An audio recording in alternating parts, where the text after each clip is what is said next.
क्योंकि सास भी कभी लड़ी थी, इसलिए बहू भी अब लड़ेगी। क्योंकि सास भी कभी जीती थी, इसलिए उम्मीद है कि बहू भी अब जीत जाएगी।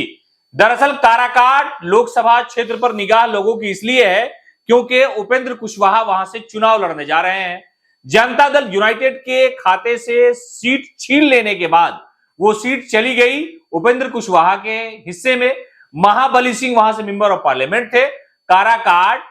उपेंद्र कुशवाहा के खाते में चली गई। अब सवाल यह उठ रहा था कि आखिरकार राजद यानी इंडिया अलायंस किसको वहां से उम्मीदवार बनाने जा रहा है। तो दरअसल उम्मीदवार की रेस में सबसे आगे जो है उसी का तस्करा हम कर रहे हैं, क्योंकि सास भी कभी वहां से राजनीति में चुनाव जीत करके लोगों के दिलों पर हुकूमत और राज करने का जो एक सियासी नजरिया है वो पेश कर चुकी है। इसलिए अब बहू की भी निगाह उस पर है और बहू पर पार्टी के लोगों की निगाह इसलिए है क्योंकि वो सियासी तौर पर लोगों से मिलती जुलती रहती है और जब मौका मिलता है तो लोगों का दुख दर्द बांटती है। नाम है आदिति कुमार, उनके जो पति हैं ऋषि कुमार वो विधायक हैं और उनकी जो सास हैं वो बड़ी नेत्री है कांति सिंह, नाम आपने सुना होगा। राजद सुप्रीमो लालू प्रसाद यादव के हर फैसले में उनका एक फैसला शामिल होता है और कांति सिंह के बारे में कहा जाता है कि वो राजद की बड़ी कद्दावर नेता है और राजद सुप्रीमो किसी भी निर्णय के टाइम उनसे जरूर मशवरा किया करते हैं। तो ऐसे हालात में काराकाट पर निगाह आरजेडी की है और वो सीट आरजेडी के खाते में आ गई है। यानी अभी जो सीटों का बंटवारा और उम्मीदवारों की घोषणा हो रही है उसमें काराकाट पर लोगों की निगाह थी। तो कहा यह जा रहा है कि उपेंद्र कुशवाहा की राह मुश्किल हो सकती है, इसलिए कि आदिति कुमार जो है वो साफ सुथरी छवि है उनकी, वो लॉयर भी है, कानून की जानकार है और उसी कानून के तहत लोगों के अधिकार की रक्षा करने का वो दावा करती हैं। और कहा यह जाता है कि तेजस्वी प्रसाद यादव के सामने उन्होंने एक बार भाषण दिया,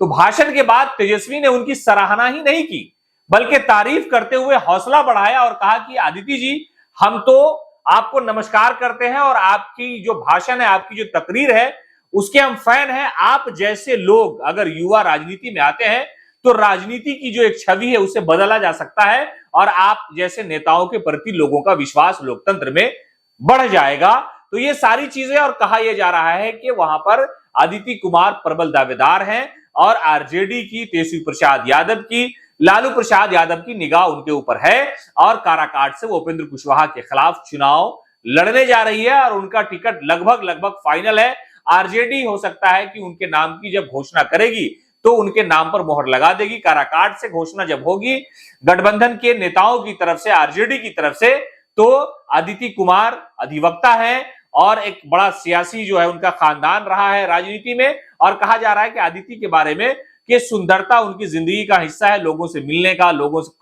की सेवा करने का मसला हो, कभी किसी तरह की बात हो जाए अपने इलाके में, अपने लोकसभा क्षेत्र में लोगों से मिलती है, दुख दर्द जानती है, महिलाओं से ज्यादा कनेक्ट रहती है, उनसे बातचीत करती रहती है कि आखिरकार एजेंडा कैसे तय किया जाए, जो सरकार की योजनाएं हैं उससे फायदा कैसे उठाया जाए, या ये कि सरकार लोगों के अधिकार का कैसे हनन कर रही है। इस पूरे मामले पर आदिति कुमार जो है वो लगातार लोगों को जागरूक करती रही हैं और स्वाभाविक बात है कि जानकार अगर कानून की कोई महिला हो जाए तो उसके प्रति लोगों का विश्वास जमता है और राजनीति में विश्वास अगर युवा के प्रति लोगों का जमता है तो पार्टी ऐसे लोगों को फैसला देती है कि चलिए आप लड़ लीजिए और फिर जनता के मन पर फैसला छोड़ दिया जाता है कि आप क्या फैसला करते हैं। तो कहा यह जा रहा है कि काराकाट की जो लड़ाई वो दिलचस्प होने वाली है, उपेंद्र कुशवाहा वर्सेस आदिति कुमार होने वाला है, इसलिए कि वहां पर बड़ा ही सिस्टम से राजनीति, जो कांति सिंह का अपना एक वर्चस्व है, वो सारी राजनीति में जो संघर्ष उनका रहा है उससे उसको आधार बना करके चुनावी मैदान में, और हो सकता है कि वहां पर उपेंद्र कुशवाहा के लिए